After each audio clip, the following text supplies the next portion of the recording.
Make better small business risk assessments fast. Welcome to Experience Fast Fundamentals. Small business growth fuels the US economy through job creation and innovation. Small businesses support regional and local economies throughout the country, with higher proportions in Middle America. For every Walmart, Amazon, and Google, there are thousands of small business manufacturers, distributors, resellers, and app developers supporting their growth as well. And what do small businesses need to grow and succeed? Good ideas, a business plan, hard work, and capital. Good credit is required to access capital, and many creditors look at the business owner's consumer credit information from a bureau like Experian to determine creditworthiness and credit risk. They tend to see small businesses and small business owners as one and the same. However, this strategy is not always successful. The average consumer profile is quite different from the average business owner. Let's look at how the profiles compare on some general consumer attributes associated with credit risk. The average owner has more trade experiences and a longer credit history, which indicates lower risk.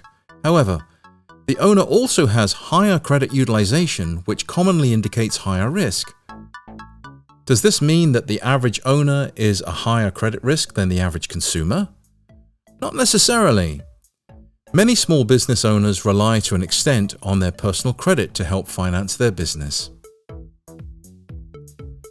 For public records such as tax liens, judgments, and bankruptcies, the average is low for both the average consumer and owner. For collections, the average consumer has 5 times the amount of that of the owner. That's definitely indicative of higher risk.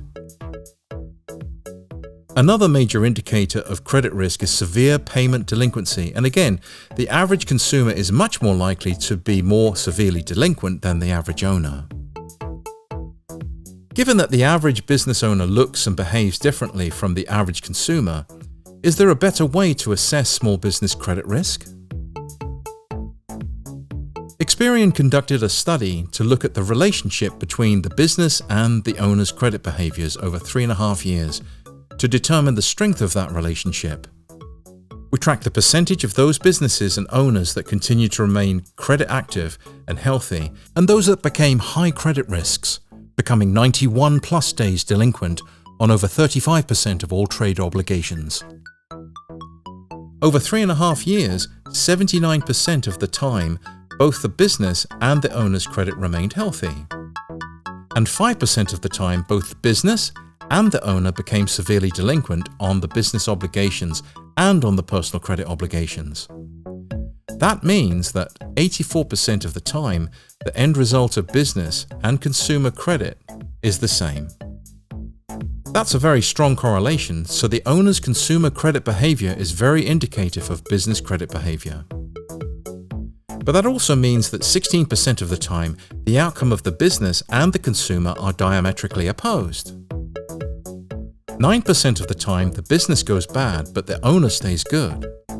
If a creditor were to approve a business for credit based on the owner's credit profile, the creditor would have made a bad decision. And 7% of the time, the consumer goes bad, but the business stays good. It seems like a good idea to look at the credit profile of both the business and the owner. Blended risk scores provide better commercial risk assessment.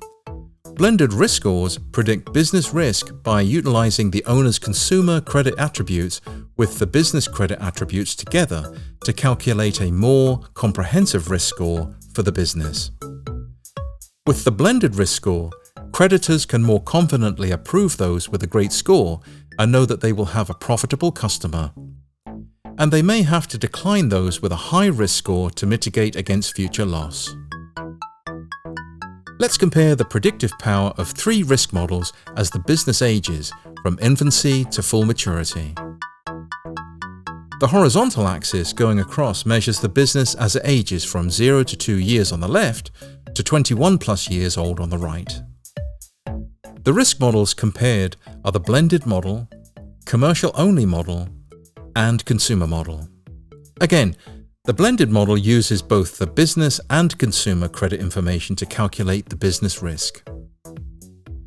The commercial-only model uses just the business credit data to predict business risk, and the consumer model uses consumer credit data to assess the risk of the consumer, which is the business owner. The vertical axis measures KS, which is a metric representing the predictive power of each model in accurately identifying future good versus bad business credit outcomes. The KS is scaled from 0 to 100, with 0 indicating no predictive power and 100 indicating perfect prediction. So, higher values indicate stronger model performance. For businesses in infancy up to 2 years, the consumer risk score is more predictive of business risk than the commercial risk score.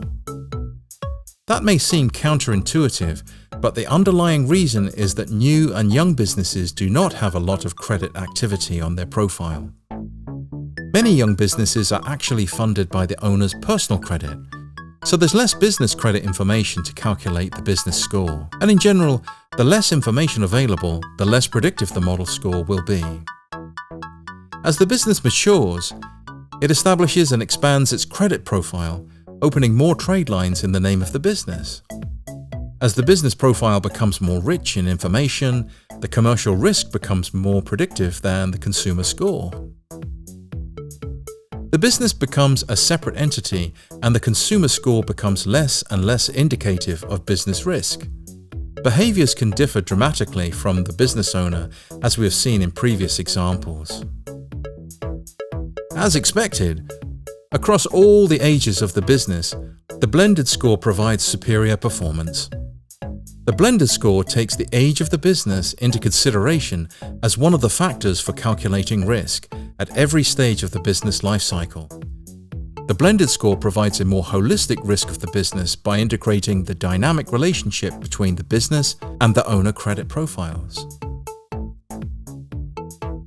Small business owners represent a unique market. They have an evolved sense of purpose, discipline, and responsibility that allows them to accept the risks and hardships required to build an enterprise from the ground up. To properly evaluate an entrepreneur's credit risk, creditors must look at the right score. Utilizing a blended score is a proven, better way for creditors to evaluate risk and extend credit-worthy businesses the capital they need to grow and prosper.